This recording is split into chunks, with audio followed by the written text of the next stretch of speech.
Saturday DMart போயிட்டு வீட்டுக்கு வரதுக்கு ஈவினிங் 4 o'clock மேலே ஆயிடுச்சு. வந்ததுக்கப்புறமா தான் லஞ்சே சாப்பிட்டோம். டின்னருக்கு என்ன பண்ணலான்னு அவர்கிட்ட கேட்டேன். பெருசாக பசி இல்லை, எதுவும் வேணான்னு சொன்னார்.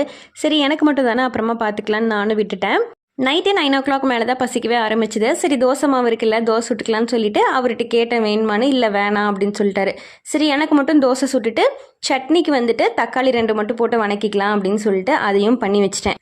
சாப்பிட்லான்னு எடுத்துகிட்டு வந்து உட்காரும்போது அப்போ தான் சொல்கிறாரு எனக்கும் 2 தோசை வேணும் அப்படின்னு. என்னோட ஸ்டார்டிங் லெவல் ஆஃப் சமையல்லாம் எக்ஸ்ட்ரா குழம்பு வேணும் அப்படின்னா என்ன பண்ணுறதுன்னு தெரியாமல் உட்காந்து முழிச்சிட்டு இருப்பேன். ஆனால் இப்போலாம் நம்ம சமையலில் ப்ரோ ஐட்டமே. தேங்காய், சோம்பு, சீரகம், பட்டை, கிராம்பு இதெல்லாம் அரைச்சி அந்த தக்காளி கிரேவிலேயே ஊற்றி மிக்ஸ் பண்ணி குழம்பு செஞ்சுட்டேன். இதுக்கும் எனக்கு மட்டும் தானே அப்படின்னு சொல்லிட்டு வெங்காயம் கூட கட் பண்ணாமல் அப்படியே வெறும் தக்காளி மட்டும்தான் வணக்கி வச்சுருந்தேன். அதுலேயே இதையும் அரைச்சி ஊற்றி மிக்ஸ் பண்ணி விட்டுட்டேன். நம்ம செமையாக வரணும்னு பார்த்து சமைச்சா கூட சூப்பராக வராது.